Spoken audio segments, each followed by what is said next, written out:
Chapter 9, Section 4, Multiplying and Dividing Radical Expressions. Here we have the square root of 5 times the square root of 15. Now, I suggest we do this kind of work the following way, using prime factorization. So the square root of 5 times the square root of 15 can be rewritten as the square root of 5 times the square root of 5 times 3. And then the product rule for radicals allows me to rewrite this as the square root of 5 times 3. So this is the square root of 25 times 3, right? And so the square root of 25 is just 5, and of course the square root of 3 is the square root of 3. So this is a way of using prime factorization.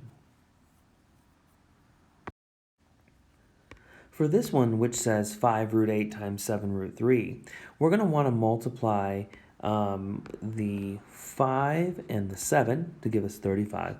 And then we're going to want to multiply square root of 8 times the square root of 3. Okay, everybody? So then this turns out to be 35, and then we have the square root of 8 times 3. Now, I suggest we write that as using prime factorization. 8 is 2 times 2 times 2, and then just bring down the 3. Remember that your index is 2, because this is a square root. So let's group these in factors in a group of 2 like that. So really, this turns out to be 35 times the square root of 4, right? Times the square root of 6. This is the square root of 4. This is the square root of 6. So 35 times 2 root 6 gives us our final answer of 70 root 6. I think this method or this approach of multiplying radical expressions is extremely valuable, especially here in this example. So I suggest you rewrite this as, instead of 25x, rewrite it as 5 times 5 times x times the cube root of 15x squared, rewrite that as 5 times 3 times x times x. So really this turns out to be the cube root of, now we know, but the product rule allows us to rewrite this as 5 times 5 times 5, and then there's a 3. Of course, x times x times x. So really this is 3 times, now let's not forget, your index is 3, so you want to group these 3 5s together and these 3 x's together. So really, there's a 5 that's on the outside of the radical. There's also an x on the outside of the radical. And the only thing that remains is the cube root of 3. So your final answer is just 15x times the cube root of 3. In my opinion, that was probably the best way to do this kind of problem here. Because if you would have multiplied straight across, 25 times 15 is pretty large, and then you would have to simplify that large number. So I like prime factorization. All right, so we have a new problem here. Now, what I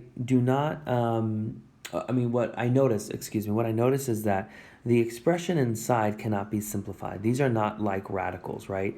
And the reason why they're not like radicals is because the radicands are different. The indices are the same. Actually, the indices across the board are the same. Square root, square root, square root. So the indices are 2. But these radicands are different. 14 and 21 are different, so you cannot combine these two.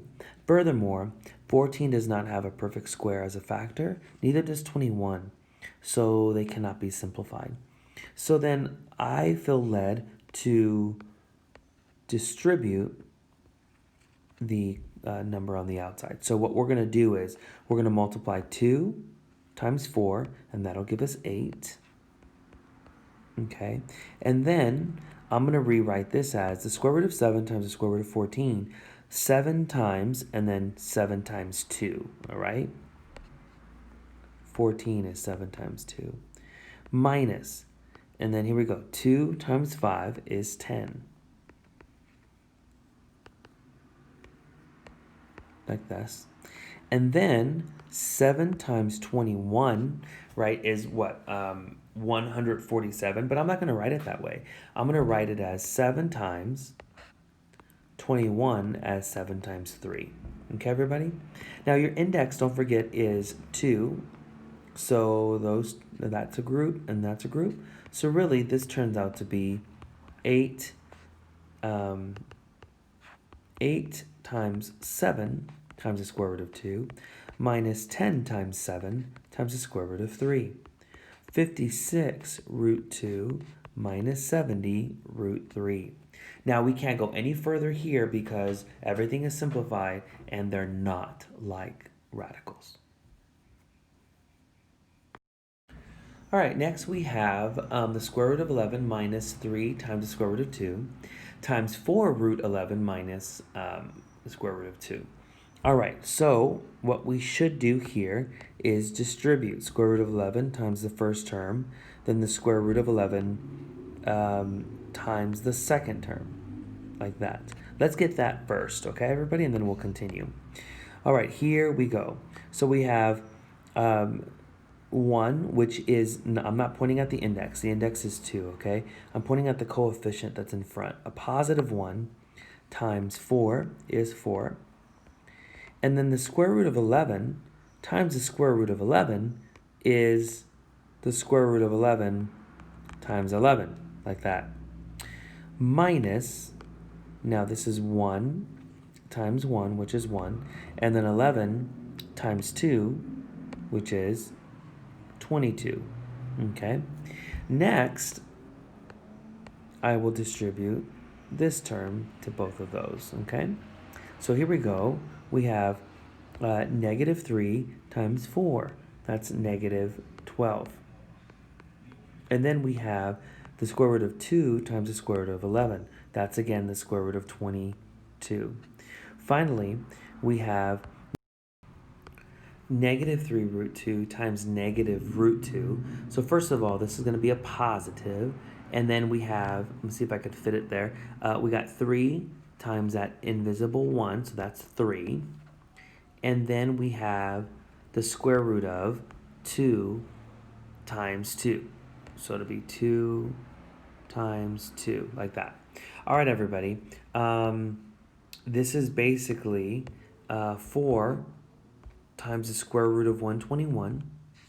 Notice here that these are actually like radicals. We can combine these two. Remember how to combine them. You keep the like part the same, which is the root 22, and you add the coefficients. So negative 1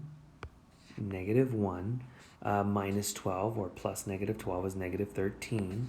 So I'll do negative 13 root 22 plus 3 times the square root of 4. So then this is 4 times 11, because the square root of 121 is 11, minus 13 root 22 plus 3 times 2, because the square root of 4 is 2. So 44 minus 13 root 22 plus 6. We're just about done. It's just that the last term and the first term are like terms, so we can combine those to make 50 minus 13 root 22. So this is the final answer. All right, here they're asking us to find the square root of 13 squared. Now, I want to talk a little bit about this. So the square root of 13 squared means the square root of 13 times the square root of 13.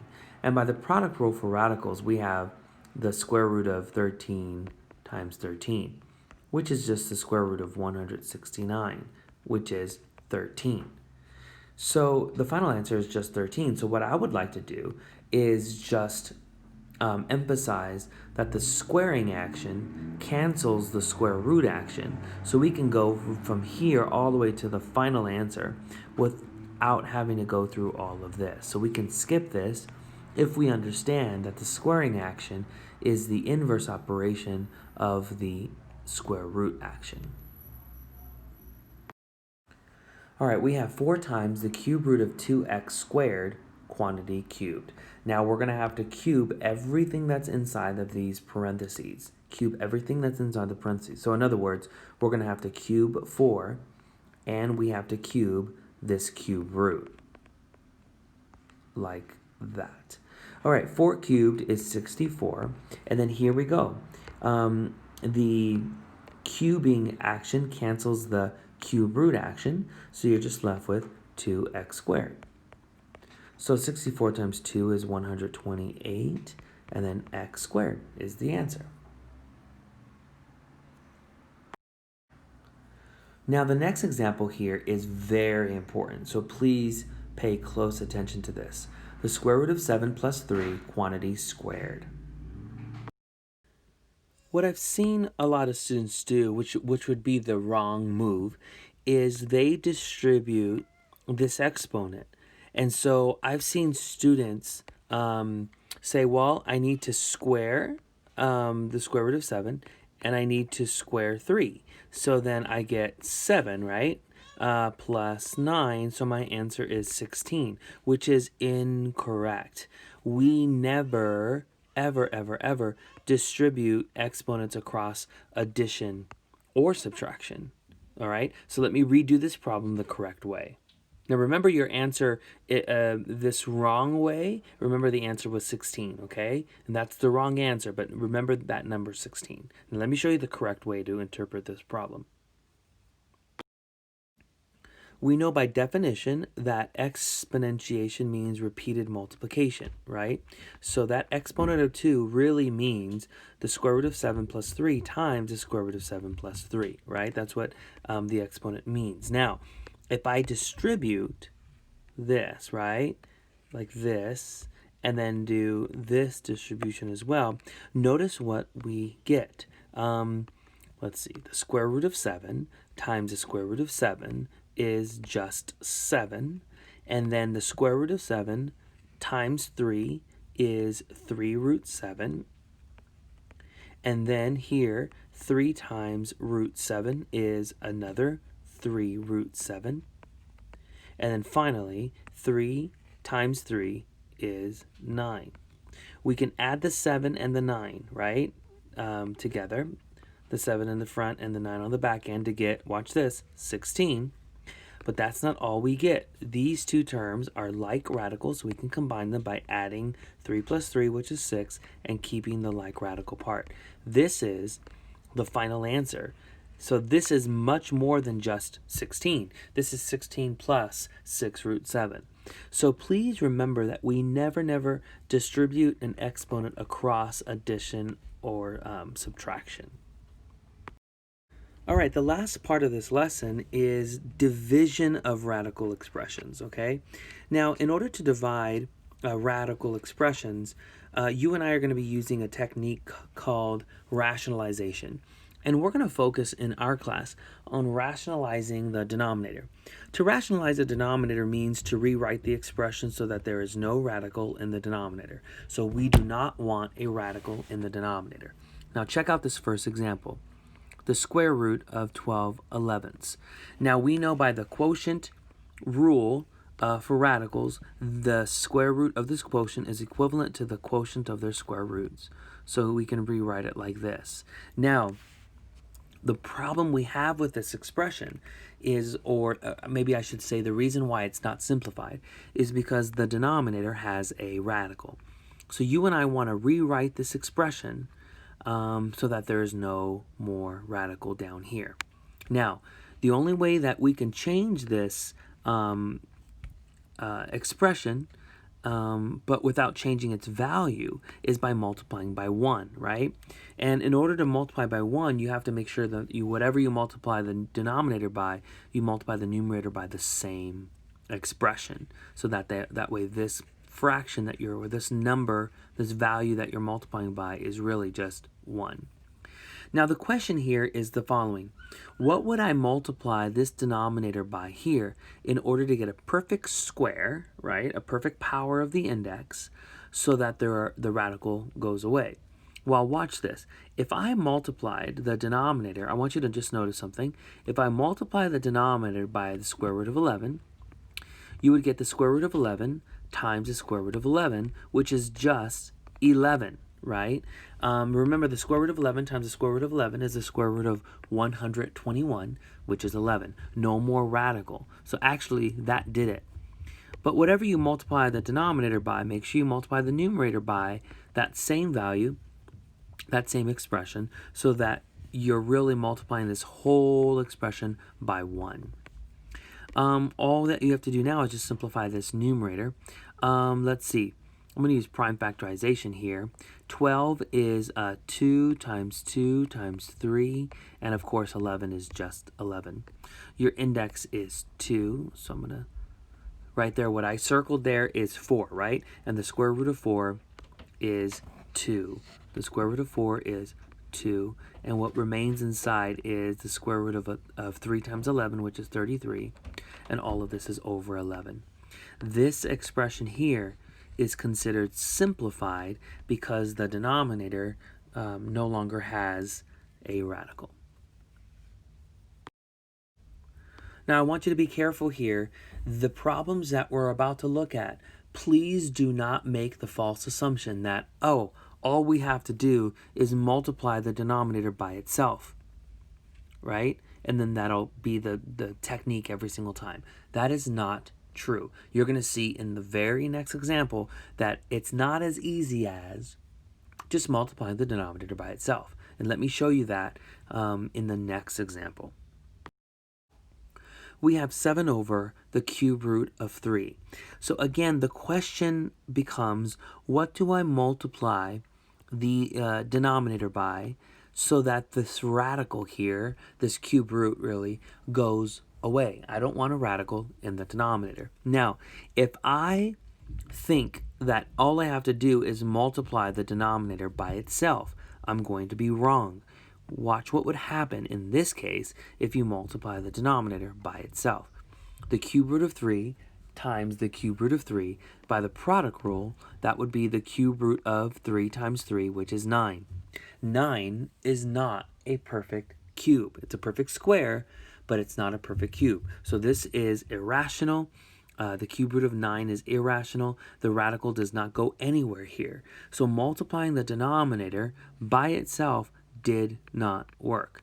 So really the question becomes, what do I multiply this denominator by in order to get a perfect cube?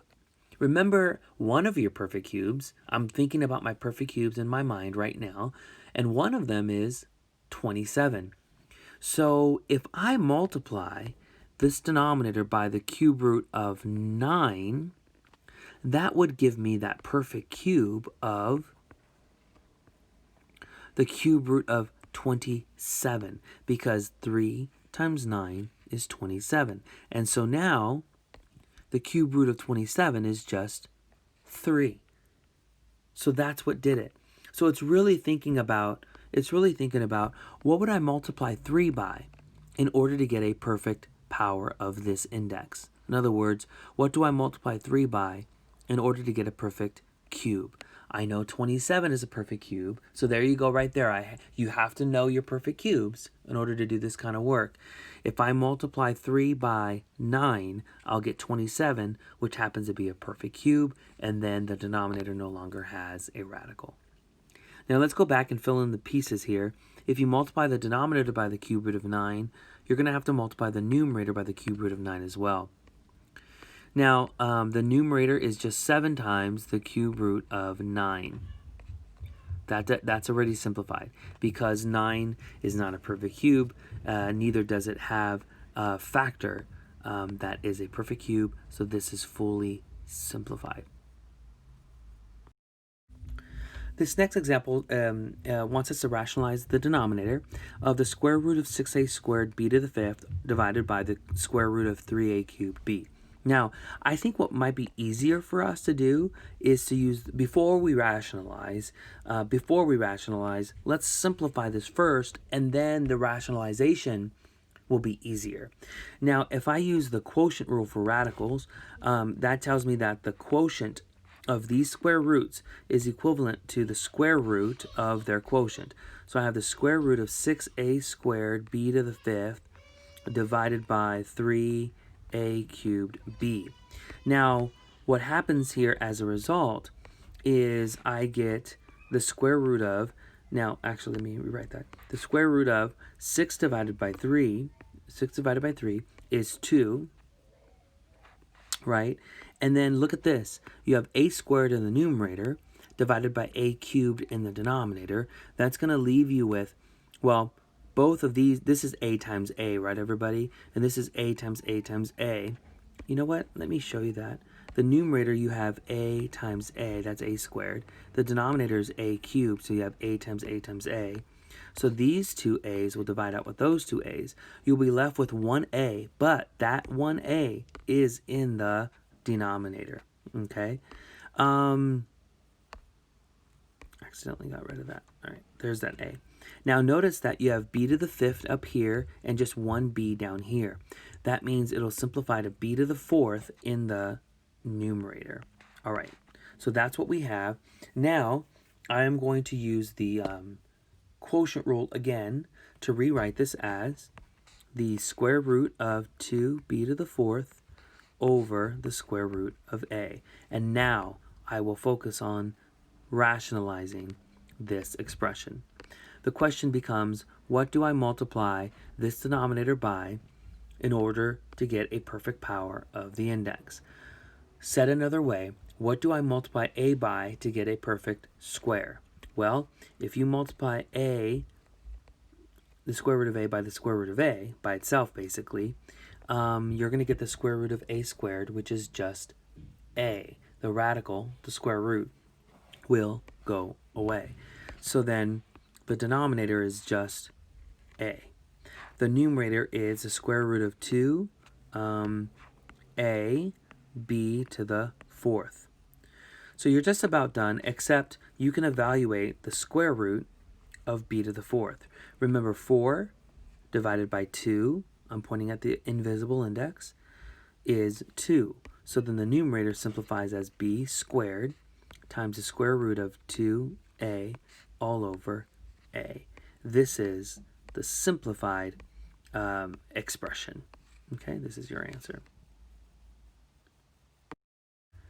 For this next example that they want us to rationalize, for which they want us to rationalize the denominator, I'm going to go for the same approach. I am going to simplify first and then rationalize.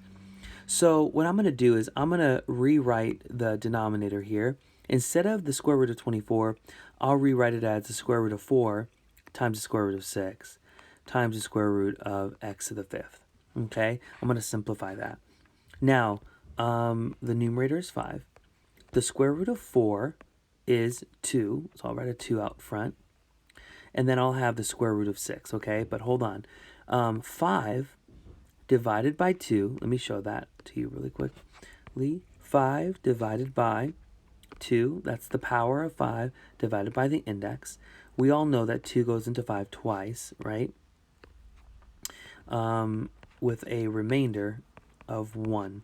So then this simplifies as x squared, and then you'll have x to the first power inside. So then this denominator simplifies as a square root of 2x squared times the square root of 6x. Okay? All right. Cool. Let me get rid of this to create some space for us. Now, let's continue. The question now becomes, let me come over here. The question now becomes, what do I multiply this expression in the denominator by in order to get 6x to be a perfect power of the index? In this case, it's a perfect square. If I multiplied 6x by itself, 6x, I will get 36x squared, which is a perfect square.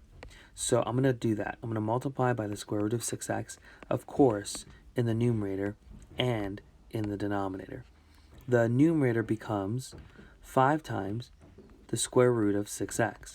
The denominator becomes 2x squared times just 6x, because the square root of 6x times the square root of 6x is just 6x, right? So then what we get here is 5 times the square root of 6x all over 12x cubed. And this is the simplified form of that expression. All right, so we have the cube root of 2 divided by the cube root of 5a squared. Let's be clear. The radical in the numerator does not bother us. It's the radical in the denominator. Now, your index is 3, so I want you to think about what your perfect cubes are. Now, the question becomes, what will I multiply? Now, we know it'll be the cube root of something, right? Hold on, let me fill that in really quickly. All right, there. So really, the question boils down to, what do I multiply 5? Let's just talk about 5 first. What do I multiply 5 by in order to get a perfect cube? Now, go to your list of perfect cubes. I hope you have a list by now. Go to your list of perfect cubes. What can you multiply 5 by in order to get one of those perfect cubes in your list? Do you see 125 in your list of perfect cubes? If you multiply 5 by 25, you will get 125, which is a perfect cube. Furthermore, if you multiply a squared by a, you will end up having a cubed, which is a perfect cube. So that's how I'm thinking, everybody. So I'm going to multiply the numerator and the denominator by the cube root of 25a. So the numerator, you end up getting the cube root of, by the product rule for radicals, 2 times 25 is 50, and then you have an a. The denominator is the cube root of 5 times 25, which is 125, and then a squared times a, which is a cubed. The numerator, it is what it is. Nothing happens there because 50 is not a perfect cube, and it doesn't have a factor that's a perfect cube either. But the denominator, the cube root of 125 is 5, and the cube root of a cubed is just a. So this is the simplified form of that expression. One more like this, okay? The fourth root of 7 divided by the fourth root of 4t. Now please go to your list of perfect fourths. If you're like, I don't have a list of my perfect fourths, well, pause the lesson and make a list of just a few, I'm telling you, just a few of your perfect fourths. Now, the question becomes, what am I going to multiply by, right? Let me get the fourth roots ready. The question really becomes, what do I multiply 4 by in order to get a perfect fourth? Now, look at your list of perfect fourths. Do you see that 16 is one of your perfect fourths? Well, if you multiply 4 by 4, you're going to get 16, which is one of your perfect fourths. So that's what I'm going to multiply 4 by. And then t multiplied by t cubed will end up being t to the fourth power, which is a perfect fourth. So I'm going to multiply the numerator and denominator by the fourth root of 4t cubed. All right, so the numerator becomes, by the product rule for radicals, it says the fourth root of 7 times 4, which is 28, t cubed. The denominator becomes the fourth root of 4 times 4, which is 16, t times t cubed, which is t to the fourth. The numerator is what it is. There's 28 is not a perfect fourth, and 28 does not have a factor that's a perfect fourth. So it is what it is. But the denominator, the fourth root of 16 is 2, and the fourth root of t to the fourth is just t.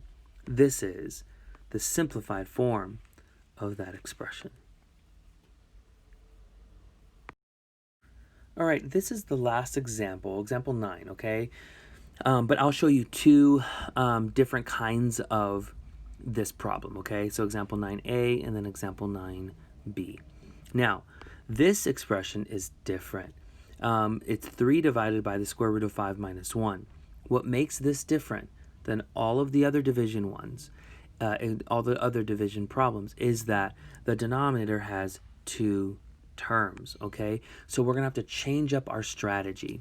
Now, the strategy here is to multiply the numerator and denominator.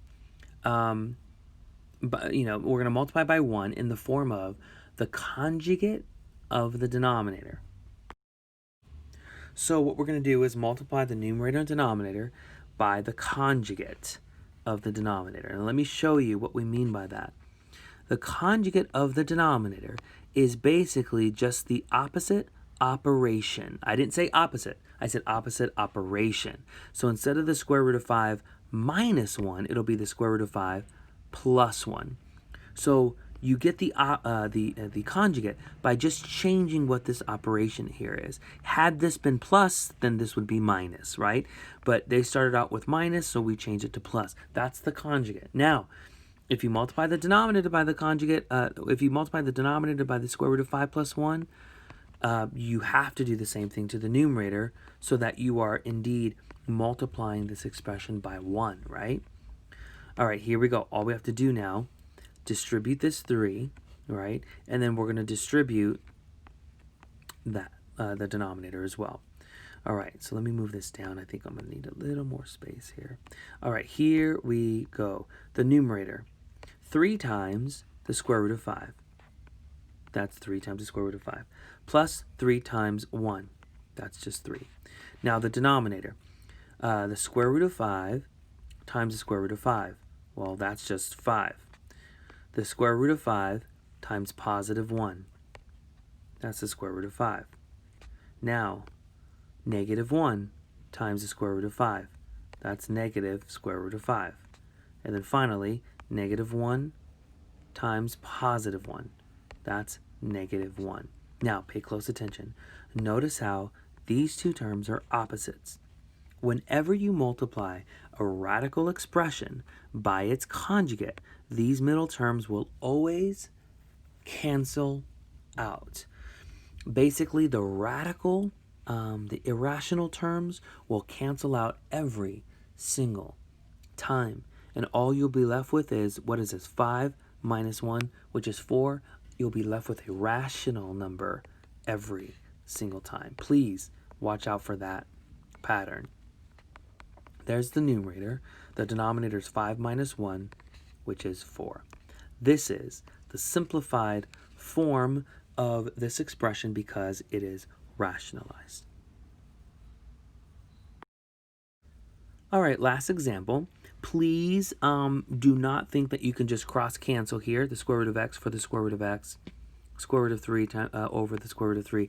We never cross cancel between terms. We can only cross cancel or divide out common factors, right? And these are not factors, they're not being multiplied, right? You see subtraction and addition. So these are terms, right? So you can't just say, oh, cross cancel and then cross cancel. Can't do that. Now, another false move is to think that the numerator and denominator are opposites. They're not opposites. If they were opposites, this positive square root of x, the opposite of the square root of x is negative square root of x, and that's not what you have down here, okay? All right, now guys, the fact that the denominator has 2 terms, right, just like the previous problem, example 9, part A, whenever you have 2 terms in the denominator, you have to multiply by the conjugate of the denominator. Now, the conjugate of the square root of x plus the square root of 3 is a square root of x minus a square root of 3. Now, you have to do the same thing to the numerator and to the denominator, all right? Now, you know what we're going to do. We're going to distribute. Let me work on the denominator first, and then I'll focus on the numerator next. Now, you can save yourself some time if you remember what I said about the middle, the radical terms canceling. I'll show you what I mean in just a second. The square root of x times the square root of x is just x. Now here we go. The square root of x times negative square root of 3 is negative the square root of 3x. Positive square root of 3 times positive square root of x is positive the square root of 3x. See, that's what I mean. These two terms are opposites. Again, you can always count on that happening. The square root of 3 times negative square root of 3 is just negative 3, right? Negative 3. And just like I said earlier, you can count on these two terms canceling each other out, leaving you with just x minus 3. Now let's go to the numerator, okay? Square root of x times square root of x, square root of x times negative root 3, and then this is getting sloppy now, negative root 3 times root x, negative root 3 times negative root 3. All right, root x times root x is just x. And then square root of x times negative root 3 is negative root 3x by the product rule for radicals. And then you have, again, negative root 3 times root x. That's another negative root 3x. Be careful. These are not opposites. Like these were down here were opposites. These are not opposites, so they don't cancel. Negative root 3 times negative root 3 is positive 3. All right, so what we need to do now is we need to combine these two terms. Don't cancel them. Add them together. Remember, you keep the common radical part and you just add their coefficients. So then you get x minus 2 root 3x plus 3, right? Remember that 3 out there. Now this is a negative 1 minus 1, so that's negative 2, all right? The denominator is simply just x minus 3. Now that's the best you can do. This is simplified form. Now, please do not think you could cross-cancel these 3's. No, no, no, no, no. You cannot cross-cancel these x's. Again, we don't cross-cancel between terms. We only cross-cancel between factors. Now, this business of multiplying by the conjugate of the denominator, write this in your notes. You always multiply by the conjugate of the denominator whenever you have two terms in the denominator. All right, everybody, this is the end of this lesson of 9.4. The next lesson will be exciting. It's 9.5, which is solving radical equations. I'll see you later in that lesson.